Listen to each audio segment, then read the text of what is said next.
Buenos días con todos. Hoy día vamos a hacer un repaso de todo lo que corresponde a parasitología. Es bastante amplio si se lo quiere abarcar en una sola clase y un poco tedioso porque hay cosas que sí tenemos que memorizar. Por eso he decidido conveniente mejor dividirlo en dos partes. Esta va a ser la primera parte y que empieza por protozoarios en sí y la que le sigue son el mitos, ¿no? Entonces... ya voy a tratar de coordinar con su siguiente grupo quizás para poder darles la siguiente clase si es que no se puede, o bueno, ya nos veremos quizás más adelante otra vez para completar la segunda parte, ¿no? Bien, entonces vamos a empezar. El tema de hoy día es parasitología y vamos a empezar con la clasificación de los protozoarios, ¿ya? Los protozoarios se dividen en cuatro subclases: sarcomastigófora, apicomplexa, cilióporo y microsporas, ¿ya? Dentro de los sarcomastigóforos vamos a tener a los flagelados y a los pseudópodos. Dentro de estas vamos a tener trichomonas, a la giardia y a la leishmania y trypanosoma, los más importantes. Dentro de los que tienen pseudópodos, a la entamueva, acantamueva y naegleria, ¿ya? Dentro de los aplicomplexas tenemos a los coccidios, isospora, ciclospora y criptosporidio, que los vamos a describir los tres juntos. Tenemos al toxoplasma y al plasmodium. Y tenemos a los de piroplasmina, a la babesia, y al aemosporina, que es el plasmodium. Perdón, acá no era el plasmodium, ¿ya? Y dentro de los ciliados, tú tienes que acordarte que existe un único ciliado que es patógeno, ya que va a atacar al hombre, que es el Balantidium coli. Es el único patógeno ciliado que ataca al hombre, ¿ya? Eso es lo que te tienes que aprender. Y dentro de las microesporas tenemos 4 microorganismos que no son patógenos, por lo tanto de ellos no vamos a hablar. Dentro de todos los que acabamos de escribir, vamos a empezar a describir los más importantes y a los que más se preguntan, ¿ya?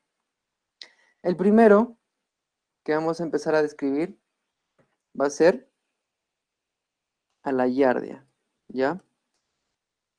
Giardia lambia. La Giardia landia, como ustedes pueden ver, y los que ya han llevado parasitología creo que nunca se olvidan, la forma que tiene es una forma acorazonada que se le dice.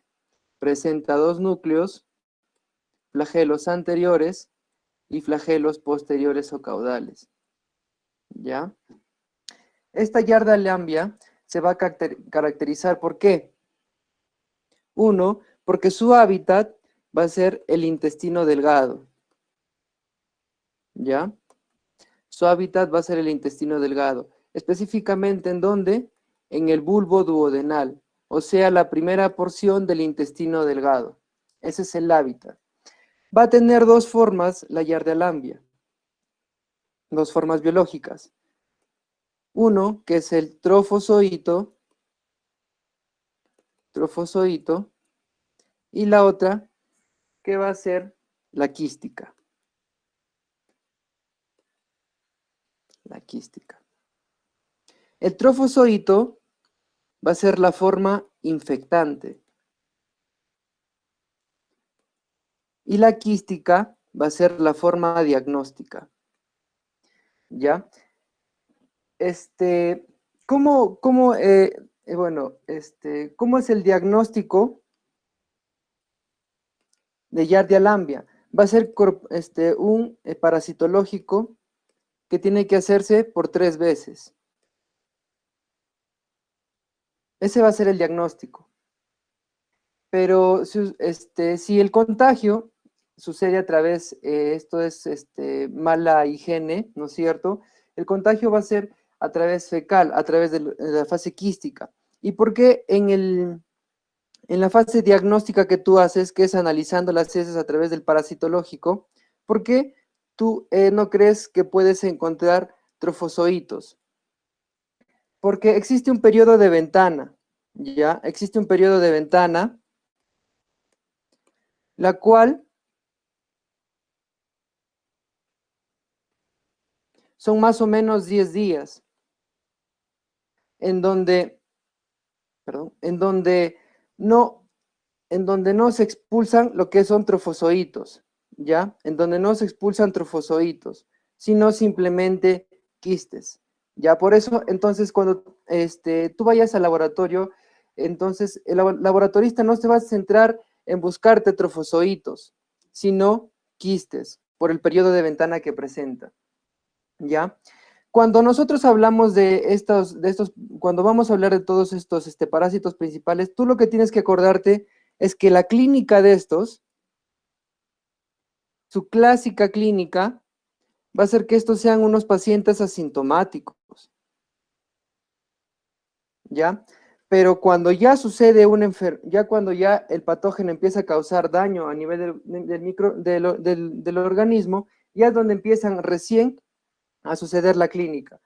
Y tienes que acordarte dentro de la Giardia lamblia que te va a producir tres cosas específicamente como clínica clásica. Uno, una diarrea esteatorreica. ¿Y qué significa una diarrea esteatorreica? Para que nunca te olvides, es como el agua y el aceite nunca se mezclan, ¿no es cierto? Es como si en el inodoro tuvieras gotas de aceite, ¿ya? Es como si en un vaso tú vas a mezclar agua con aceite, en un vaso de agua vas a echar unas gotitas de aceite. Lo mismo es lo que va a suceder y tú vas a poder ver en el inodoro. Eso es una diarrea esteatorreica, ¿ya? Dos, ¿qué más caracteriza la Giardia lamblia? Va a ser la lientería. ¿Y qué es la lientería? La lientería va a ser que todo lo que nosotros digerimos va a ser eliminado de la misma forma. ¿Y cómo te vas a acordar? Si tú comes una pieza de pollo, por ejemplo, tu pierna de pollo, lo que tú vas a orinar va a ser la misma pierna de pollo, ¿ya? Entonces, quiere decir que tú, todo lo que digieras no va a ser absorbido y lo vas a defecar tal y como lo ingieres. Y tres, va a ser la mala absorción intestinal, ¿ya? Por lo tanto, entonces, Giardia lo que te va a producir va a ser una diarrea tipo acuosa. La Giardia a nivel intestinal, como lo veremos en el parásito siguiente también, se adhiere a la mucosa intestinal, a los cilios. Por lo tanto, va a hacer que produzca una diarrea tipo acuosa. El tratamiento, vamos a ir borrando porque si no, no me va a alcanzar. El tratamiento de Giardia va a ser metronidazol. Metronidazol. Va a ser 15 miligramos por kilogramo por día, ¿ya? Eso tienes que acordarte de Giardia. Y antes de pasar a los siguientes, no te olvides que,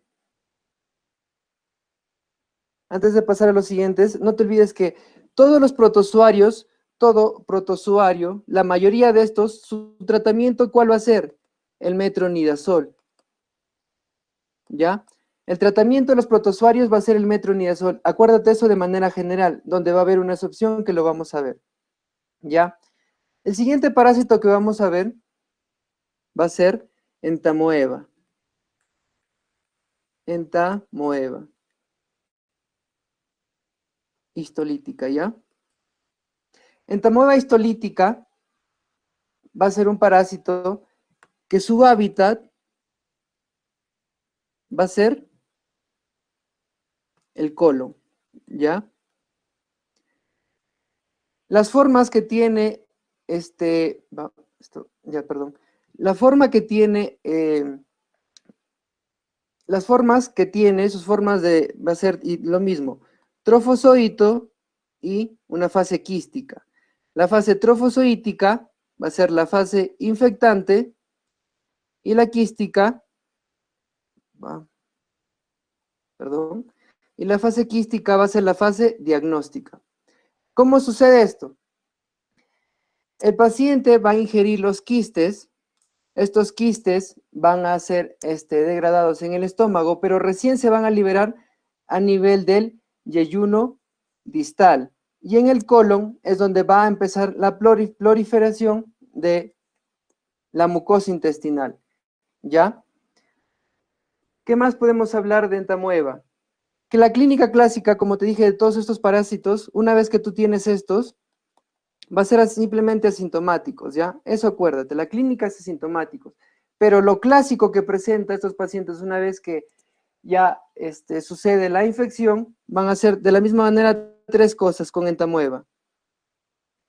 Va a suceder una diarrea disentérica, una diarrea disentérica. Disentérica, ¿qué quiere decir? Un heces con moco y sangre. ¿Qué más? Un ameboma intestinal. Ameboma. No entiendo qué pasa con esto. Un ameboma intestinal y un ameboma hepático. ¿Ya? Y un ameboma hepático. Y un ameboma hepático. No entiendo qué está pasando. Bueno, a ver. Ojalá ya no se corte. Entonces, de entamoeba histolítica, tú vas a tener la clínica cuando el patógeno ya haga daño al organismo, tres cosas: una diarrea disentérica, mucosanguinolenta, una ameboma intestinal y un ameboma hepático. Lo que tienes que acordarte es las características del ameboma hepático, porque siempre lo preguntan. ¿Cuáles son o cómo te lo describen? Que es un color achocolatado, ¿ya? Y si no es eso, es un color rojo parduzco. Cualquiera de esos dos siempre te preguntan. Y como podemos ver en la tomografía, miren, todo esto es lo que causa la entamoeba histolítica. ¿Qué más? Que produce unas lesiones.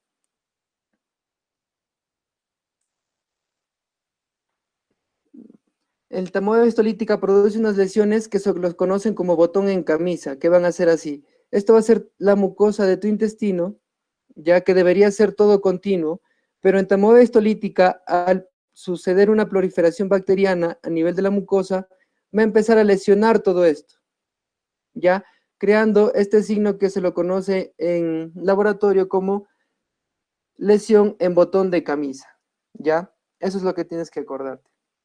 El tratamiento, como buen protozoario, el tratamiento también va a ser metronidazol. Metronidazol, ¿ya? Pero la dosis de esta va a ser de 35 a 45 miligramos por kilogramo por día, ¿ya? Esa va a ser la dosis de entamoeba histolítica. El diagnóstico de entamoeba histolítica también lo mismo, va a ser un parasitológico por 3, ¿ya? Y como te expliqué en este dibujo, en estas lesiones que suceden, a veces no necesitamos metronidazol es también un fármaco que actúa a nivel sistémicamente, pero existen pacientes asintomáticos que tienen entamoeba histolítica que no necesitan metronidazol. En estos pacientes asintomáticos, ya que presenten entamoeba histolítica, lo que tú vas a dar es otro fármaco, que es conocido como yodoquinol. Ya, yodoquinol. Este yodoquinol va a actuar nada más a nivel del lumen intestinal, no a nivel sistémico. Eso para pacientes que asintomáticos, no te olvides. El siguiente patógeno que vamos a ver va a ser Balantidium coli.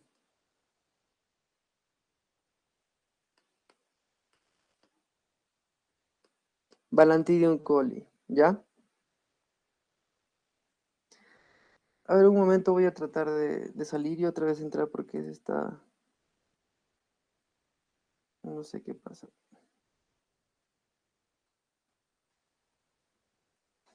Ya, a ver, tratemos de continuar. El tercer patógeno que veremos va a ser Balantidium coli.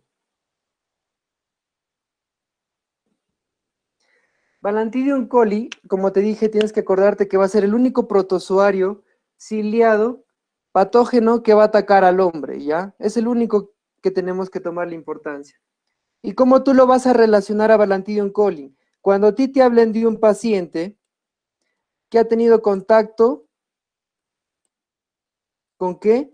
Con cerdos o sus heces, ¿ya? Cuando, por ejemplo, a ti te llegue un paciente y te diga, paciente, no sé, de 50 años que llegue a emergencias por estar deshidratado, presente hipotensión, diarreas acuosas, sanguinolentas, que es criador de cerdos o ha tenido contacto con esto, con sus heces.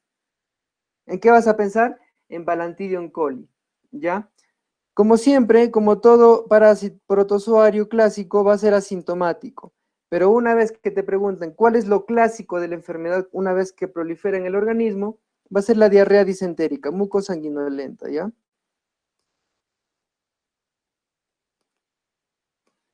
Diarrea disentérica.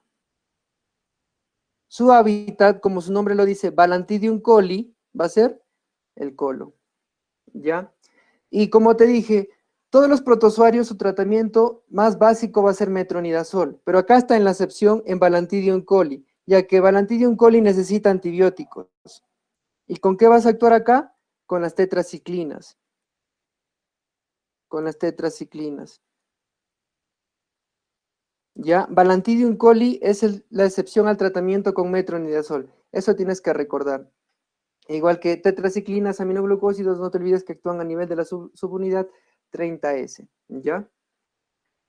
Bien, ahora pasamos al último de esta parte, que son los coccidios. Coccidios. Los coccidios, como lo vimos acá, isospora, ciclospora y cryptosporidium y microsporidium, los más importantes, van a actuar únicamente en pacientes inmunosuprimidos. En pacientes inmunosuprimidos. Entonces hablamos de pacientes con ¿qué? Con VIH. Pacientes con VIH. ¿Ya? ¿Y qué es lo que te va a producir en estos pacientes? Lo mismo, nada más, proliferación a nivel de la mucosa, ¿ya? Produciéndote diarreas acuosas, una diarrea acuosa y crónica.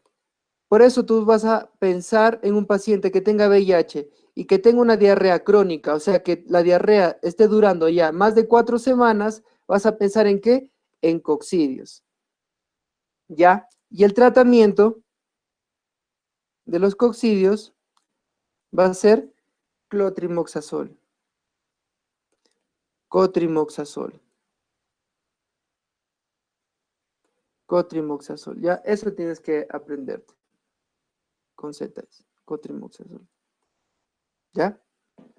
Bien. Ahora sí, estos son mucho más importantes, por eso se tiene que hablar de estos más a profundidad, ya que de estos pueden preguntar cualquier tipo de cosa. Entonces, Leishmania. ¿Ya? Leishmania va a ser una enfermedad caracterizada por ¿qué? Por tener 5 especies. Leishmania peruviana, la insoni, Leishmania amazoniensis, la guayanensis y la brasiliensis, ¿ya? Es anecdótico, porque tú dirías, ¿cuál es la leishmania más común en el Perú? Tú dirías que sería la peruviana, ¿no? Obviamente, pero no. La más común en el Perú es la leishmania brasiliensis, ¿ya? Es la más frecuente, ¿ya? Esta leishmania va a tener un vector. ¿Quién es el vector de la leishmania? Va a ser Lutzomia verrucarum. Lutzomia verrucarum. ¿Ya? ¿Qué transmite qué? Este vector, ¿qué otra enfermedad transmite? La enfermedad de Carrillo, la verruga peruana. ¿Qué otro nombre tiene este vector? Titira, jejen, ¿o qué más? O manta blanca. O manta blanca. ¿Ya? Son todos los nombres que tiene este vector, que a veces preguntan, así que tienes que aprendértelos. ¿Ya? Todo eso. ¿Qué más? Tiene dos formas biológicas la leishmania. una promastigota y una amastigota. ¿Y cómo te vas a acordar? Así, mira. Promastigota, pro, que tiene flagelos, ¿ya? Que es grande, tiene flagelos y es la fase infectante, ¿ya? Y amastigota, ¿cómo te vas a acordar? Ah, sí, que no tiene flagelos, es pequeño, redondo. ¿Y dónde está? Intracelularmente. Intracelular, ¿ya?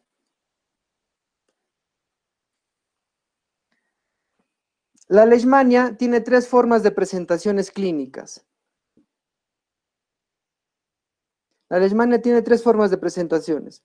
Una cutánea, una mucocutánea y una visceral, ¿ya? La forma cutánea, va a ser conocido como ¿qué? Cutánea andina o UTA, causada por leishmanias brasilensis. En cambio, la mucocutánea va a ser conocida como selvática o espundia y también va a ser conocido por la lutzomia brasiliensis. Pero la 3, que es la visceral, va a ser causada por leucemia donovani, que te produce lo que se conoce como cala azar. Pero ¿qué tienes en tu favor en esto? Que la visceral no sucede en el país, porque no tenemos nosotros en el país la leucemia donovani, son de otros países, ya por eso no se lo estudia. En cambio, la cutánea y la mucocutánea sí tenemos en el país y tenemos que estudiarlas, ¿ya? Entonces, carambas. Entonces, en la parte de abajo vamos a empezar a describir. Uno, a ver, carambas.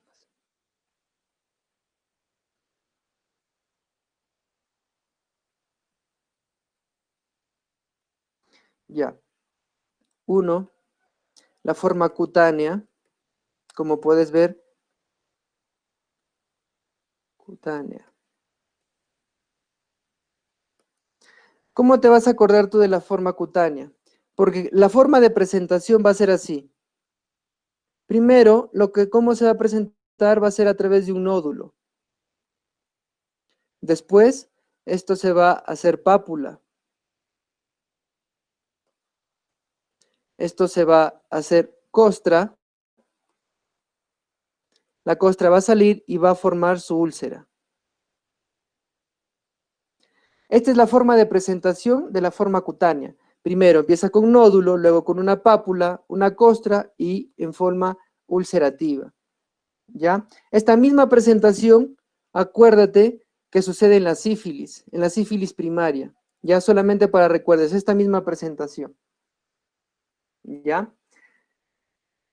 Esta fase puede ser tratada, podría ser, ¿cómo les diría? No necesitaría de un tratamiento en sí, ¿ya? Entonces, si esta fase se podría curar sin tratamiento, quedaría una memoria de esto, de la leishmania. ¿En dónde? En los nódulos. Entonces existe una memoria en los nódulos, el sistema linfático, a través de meses o años. Lo que va a suceder es que esto se transforme en la forma mucocutánea, ¿ya? En la forma mucocutánea. Esta forma mucocutánea ya es una forma más complicada. ¿Por qué? Porque como ustedes pueden ver, genera ya lesiones ulcerativas más masivas. Generalmente afecta la vía aérea superior, ¿ya? A las narinas, sobre todo, y pudiendo afectar ¿a qué? A la laringe. Se afecta a la laringe, se lo conoce como mucocutánea grave, ¿ya? Se afecta a la laringe, se lo conoce como mucocutánea grave, y el tratamiento va a ser totalmente distinto, ¿ya? ¿Qué más?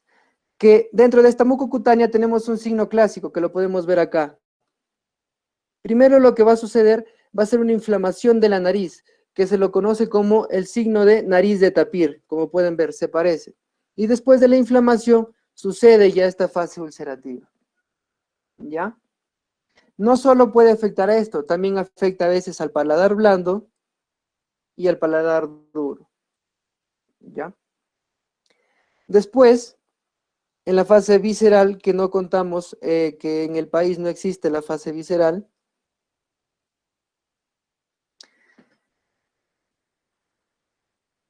lo que va a suceder va a ser simplemente un malestar general del paciente, ¿ya? Un malestar general del paciente, fiebre, cansancio, eh, hipotensión, pero tú cómo vas a esta sintomatología clásica, tú cómo vas a sospechar en leishmaniasis, porque el paciente va a empezar a presentar visceromegalia, y la víscera que frecuentemente se va a afectar va a ser el vaso, por lo tanto te va a dar una esplenomegalia, ya, una esplenomegalia, que esta esplenomegalia se considera ya grave cuando pasa la línea media, cuando pasa la línea media del abdomen o invade el piso pélvico, ¿ya? Eso tienes que tener en cuenta. También sucede a las adenopatías. Y pudiendo suceder en la fase visceral una falla multiorgánica. Por lo tanto, es muy grave, ¿ya? Sucediendo la falla multiorgánica, podemos observar que en la forma visceral de la presentación visceral de la leishmania es muy grave, ¿ya? Para el diagnóstico, de leishmania va a ser el frotis de gota gruesa, ¿ya? Va a ser la gota gruesa, va a ser el diagnóstico de la leishmania. ¿Qué es lo que tú puedes ver acá? Estos son macrófagos que te presentan ¿qué cosa? Intracelularmente, ¿qué cosa? La forma amastigota, ¿ya? Eso es lo que tú tienes que ver. Pero también existe, no sé si te acuerdas o tú lo has escuchado, que por ejemplo en tuberculosis existe una reacción que se hace en la piel que es la PPD, para ver si tú has tenido contacto, tienes los anticuerpos del tuberculosis, ¿no es cierto? En la leishmania sucede una prueba parecida, que es la intradermorreacción de Montenegro, ¿ya? Intradermorreacción de Montenegro. Intradermorreacción de Montenegro, ¿ya? Para hacer también, el diagnóstico de leishmania, ¿ya? ¿Qué más? Tú puedes hacer un cultivo de esto, y en el medio de cultivo tú lo vas a conocer como las 3 Ns, que es Novi, Nicole, McNeil. Es el medio de cultivo para que tú puedas hacer tu diagnóstico también de leishmania. El tratamiento. El tratamiento de leishmania va a ser antimonial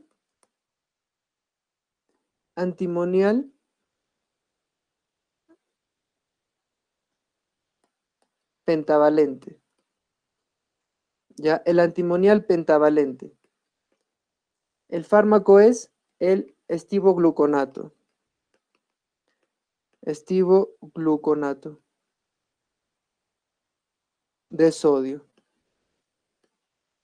¿Ya? Acuérdate entonces. Y este tratamiento lo vas a dar conforme a la clínica. ¿Cómo te vas a acordar? Si tú tienes una leishmaniasis cutánea, una mucocutánea y una visceral, en las 3 formas tú vas a dar tu antimonial pentavalente, 20 miligramos por kilogramo por día, ¿ya?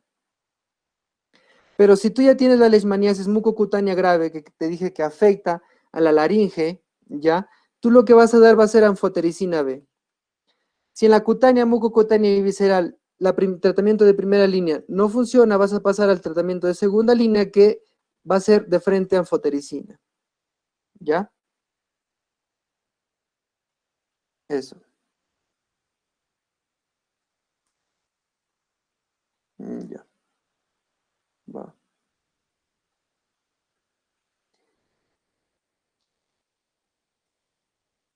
Y solamente para que recuerdes cómo sucede la infestación de la leishmania en el organismo.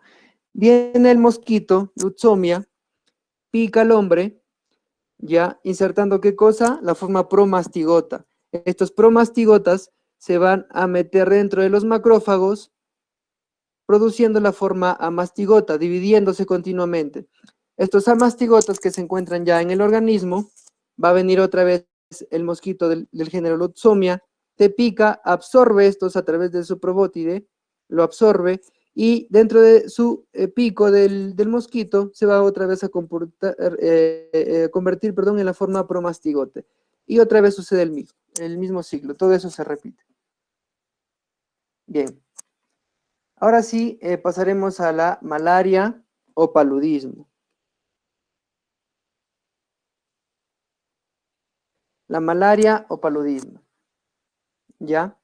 Que existen 4 tipos, el vivax, el falciparum, malariae y el ovale. ¿Y cómo tú te vas a acordar? El Plasmodium vivax, como dice su nombre, va a ser el más frecuente en sobrevivencia, ¿ya? O sea, si tú te contagias por Plasmodium vivax, va a ser más frecuente que tú vivas, así te acuerdas, ¿ya? Y el más mortal va a ser el falciparum, ¿ya? El más mortal, ¿ya? Y el vector de la malaria va a ser el anófeles, va a ser el anófeles, ¿ya? ¿Y cómo tú te vas a acordar? En una pareja, por ejemplo, ¿quién es? Veámoslo nada más de manera general, no es con ánimos de tratar ni de hacer críticas, perdón. Eh, para tratar de recordar nada más como mnemotecnia. En una pareja de enamorados, por ejemplo, ¿quién es el que más molesta? ¿La hembra o el macho? La hembra. ¿Y en qué horario te molesta más? ¿En la tarde o en la noche? En la noche. Entonces, ¿cómo tú te vas a acordar? El vector va a ser anófeles, hembra, que te va a picar ¿en dónde? ¿O a qué hora? Perdón, en la noche. ¿Ya? Así te vas a cortar. El vector va a ser el mosquito anófeles, hembra, que te va a picar en la noche. ¿Ya? ¿Qué más tenemos? ¿Cómo va a ser la forma en la cual tú te vas a infectar por malaria o paludismo? Va a venir el mosquito, ¿ya? Inyecta los, te va a inyectar los esporoquistes. Es lo que está dentro de, acá está, los esporozoitos. Los esporoquistes van a ser inyectados en el organismo. Estos esporoquistes van a tomar 2 caminos, ¿ya? Una que es el hipnozoito, que va a ser una fase de quiescencia. O sea que van a estar en tu organismo, pero que no te van a hacer daño. Pero otras van a entrar dentro del hígado. ¿Ya? Van a entrar en el hígado, que más parece un páncreas eso. Ya. Van a entrar dentro del hígado y dentro del hígado van a formar los esporoquistes, pero hepáticos. Esporoquistes hepáticos. ¿Ya? Después de un tiempo, estos esporoquistes hepáticos van a empezar a romperse, liberando ¿qué cosa? Los merozoitos. Se van a liberar hacia la sangre en la fase hemática. ¿Ya? Esta va a ser la fase hemática, cuando los merozoitos van a ser liberados a la sangre. Estos merozoitos, de igual manera, van a seguir infestando a los eritrocitos ahora, sucediendo el mismo ciclo, volviéndose en esporozoitos intraeritrocitarios, y estos van a tomar 2 caminos. Uno se van a volver gametos, y otros se van a volver, ¿qué cosa? Esporozoitos intracelulares, siguiendo el mismo ciclo de merozoitos y siguiendo, causando esta ruptura de los eritrocitos, pudiendo causar entonces ¿qué? Una anemia severa, no te olvides de eso. Estos gametos, entonces, como el mosco, como el vector Otra vez se va a contagiar a través de los gametos. Pica a una persona contagiada a través de esto y en el mosquito va a suceder la fase de otra vez de división. ¿Ya? Estos pacientes van a tener una forma clínica clásica también. ¿Qué va a ser de qué? Una cefalea, una fiebre y una anemia intensa, pero que puede complicarse sin tratamiento, causándote ¿qué cosa? Una parasitemia grave. Una parasitemia grave. ¿Ya? ¿Qué más? Un trastorno del sensorio. Un trastorno del sensorio. ¿Qué más?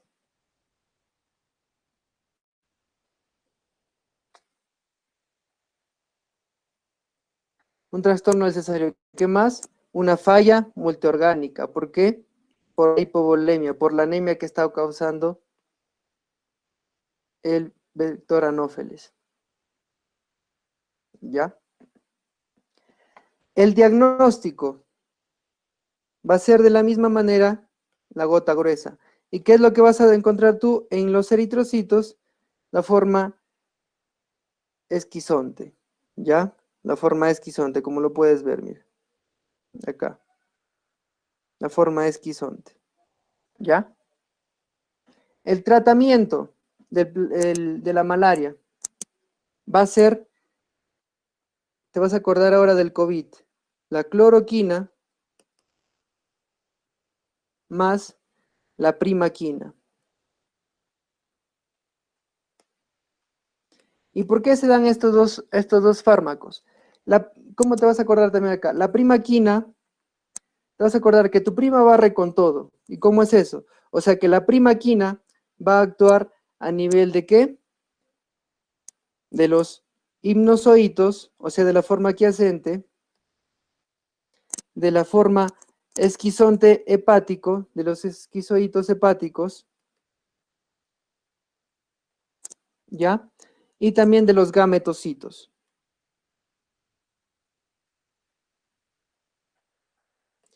Y de la forma de los gametocitos. En cambio, la cloroquina solamente actúa a nivel de los esquizontes intraeritrocitarios, intraeritrocitarios. Esa es la forma que van a atacar la cloroquina, ¿ya?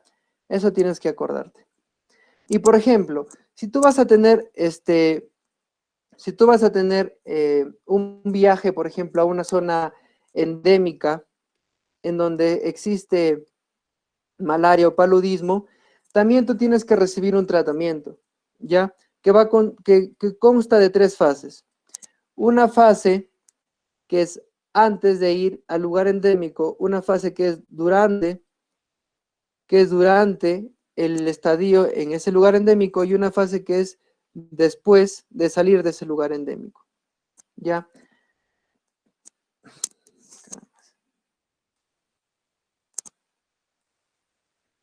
¿Ya? Entonces, si es antes, tú tienes que recibir el tratamiento una semana antes de ir a ese lugar o un día antes.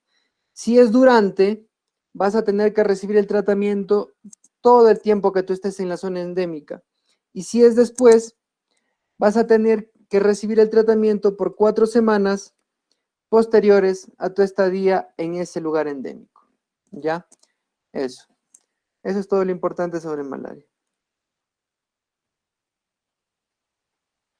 Ahora sí vamos a hablar de enfermedad de Chagas. La enfermedad de Chagas, no te olvides que también se lo conoce como ¿qué? Como la tripanosomiasis. Tripanosomiasis. La tripanosomiasis. Su vector va a ser la vinchuca, chirimacha, vinchuca, chirimacha. También se lo conoce como bananón, barbeiro, ¿ya? Son todos, son todos los nombres. El triatomo infestans, ¿ya? Es el vector, triatomo infestans, que tiene todos estos nombres también. Vinchuca, Chirimacha, Bananón y Barbeiro. Ya no te olvides, el triatomo infestans. Triatomo infestans. ¿Ya? ¿Cómo sucede la enfermedad de Chagas o tripanosomiasis? Yo me acuerdo esta enfermedad como que tú mismo te la contagias. ¿Por qué? Porque cuando el vector te pica, consume la sangre, ya va a defecar. Esta defecación va a quedar cerca a donde el mosquito te ha picado. Y por ejemplo, y este prurito que te causa al momento de rascarte va a hacer que estos gametocitos se introduzcan por esta lesión. Es así como tú te causas la misma enfermedad de Chagas, ¿ya? La enfermedad de Chagas tiene dos representantes muy importantes. El más importante es el Trypanosoma cruzi, que lo produce, el Trypanosoma cruzi. Pero yo sé que tú has escuchado una enfermedad que se la conoce como la enfermedad del sueño, que es causado ¿por quién? Por el Trypanosoma brucei, ¿ya? Por el Trypanosoma brucei. ¿Qué te produce la enfermedad del sueño? ¿Y cómo muere este paciente? Pues durmiendo, ¿ya? Pero que tampoco sucede en el país, ¿ya? Las lesiones que produce la enfermedad de Chagas va a ser ¿qué cosa? Edema palpebral, que se lo conoce como el signo de Romaña, ya como el signo de Romaña. También te produce una lesión conocida como el changoma, ya como changoma, que son las úlceras que te deja ya en el lugar donde ha sido, eh, donde ha sucedido esta picazón, ¿no es cierto? ¿Qué más? Que en la fase crónica, tiene dos fases, esta es la fase aguda, y que en la fase crónica va a suceder qué cosa, se va a caracterizar por una visceromegalia. Mira, esto es el esófago, está totalmente agrandado, ¿ya? Esa esófagomegalia o también el colon, produciéndote un megacolon, agrandamiento de las vísceras, ¿ya? Por eso se caracteriza la fase crónica. También por cardiomegalias, ¿ya? ¿Qué más? ¿Qué más tenemos? El tratamiento de la enfermedad de Chagas o tripanosomiasis va a ser el Mifurtimax. El Mifurtimax. O también el Benznidazol. ¿Ya? Es el tratamiento para la enfermedad de Chagas o tripanosomiasis. Y bueno, eso sería la primera parte de parásitos. Ahí acabaría todo, muchachos. Disculpen un poco por las interrupciones, no sé qué ha pasado con la laptop. Espero que se haya entendido un poco a pesar de todo lo que se ha interferido. No, no sé qué ha pasado. ¿Alguna pregunta, chicos?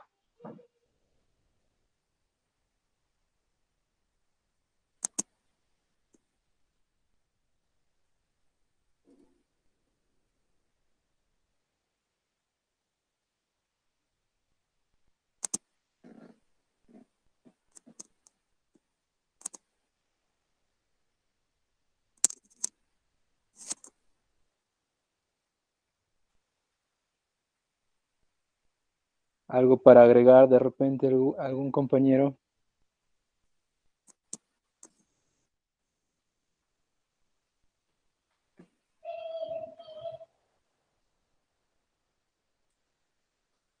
O han entendido todo o no han entendido nada por lo que se ha En dicho. malaria también es bueno que recuerden las cuatro formas que ha mencionado, ¿no, Willy?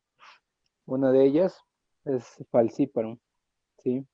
Que como les había mencionado es una de las formas más graves de la malaria y que dentro de su sintomatología tiene una fiebre, ¿no? Una fiebre intermitente en la cual da cada un determinado tiempo, ¿no? Por eso se le denomina terciana benigna.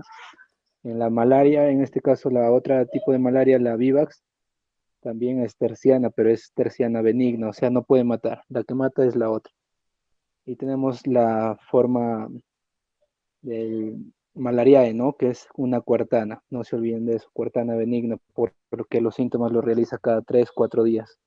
O sea, los síntomas de fiebre más que todo. Eso es lo que tienen que recordar.